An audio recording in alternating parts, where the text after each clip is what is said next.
ព្រោះសម្រាប់ពុទ្ធសាសនានេះជាសាសនាដែលអត់មានទាក់ទងអីនឹងខ្មោចទេពុទ្ធសាសនាអត់មានទាក់ទងអីនឹងខ្មោចទេទាក់ទងទៅនឹងមនុស្សញោមមើលមកអវាទរបស់ព្រះសម្មាសម្ពុទ្ធ 84000 ធម្មកានឃើញបដៅទៅឲ្យតែមនុស្សអប់រំទៅអស់អត់មានទាក់ទងអីនឹងខ្មោចទេតែងើបទៅហើយអត់មានទាក់ទងសាសនាទៀតបានទេទាក់ទងទាំងគាត់ដែលនៅរស់ទេបាសិកាយកសរេនក៏នៅរស់គិតទៅគោរពពុទ្ធសាសនាគិតមានធ្វើបុណ្យធ្វើកុសលទៅរសាសិលទៅអីអានោះទាក់ទងពុទ្ធសាសនាហើយតែដល់ក៏ងប់ផុតដែរលែងមកសូត្រលែងមកសំសិលឲ្យបានទេនេះឈ្មោះថា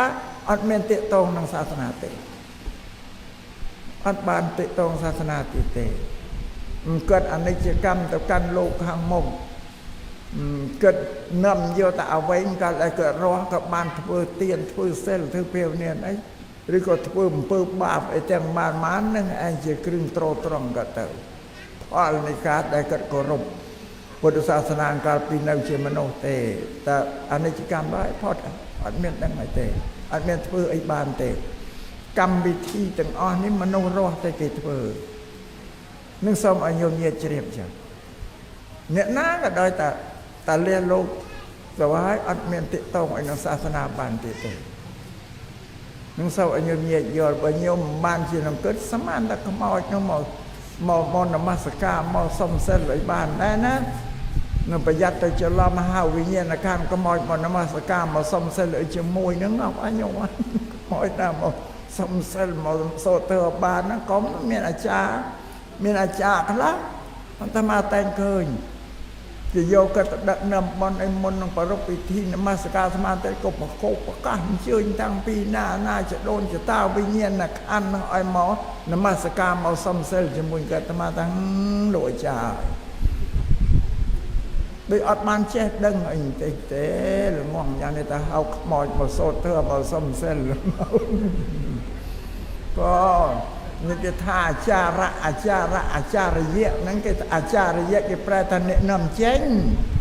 នាំសេចក្តីល្ងងចេញទៅអស់ហើយអ្នកចេះដឹងឧច្ចាអ្នកចេះដឹងអីតែហៅខ្មោចមកនមស្ការសំសិល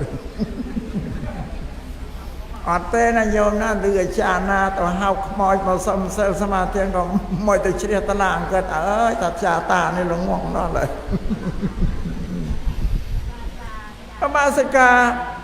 យកសរេនេះក៏លះលោកតែស្មានតែកូនចៅនឹងយំសំណោះអាឡោះអាឡៃហើមភ្នែកធ្វើពិធីស្មានក៏ដឹងអត់តែណាញោមណាអត់មានដឹងអីទេទៅកាន់កន្លែងមួយដាច់ស្រឡះទៅហើយកម្មវិធីយើងទេក៏អត់បានដឹងអីទេ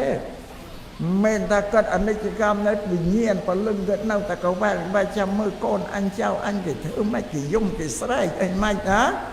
ធ្វើមានដុតអញមិនអត់ទេតែយល់យ៉ាងខុសហើយអត់អ្នកស្លាប់ទៅហើយអត់មានដឹងទេណាធ្វើអីក៏មិនដឹងនឹងសំញាញោមញាតជ្រាបអញ្ចឹង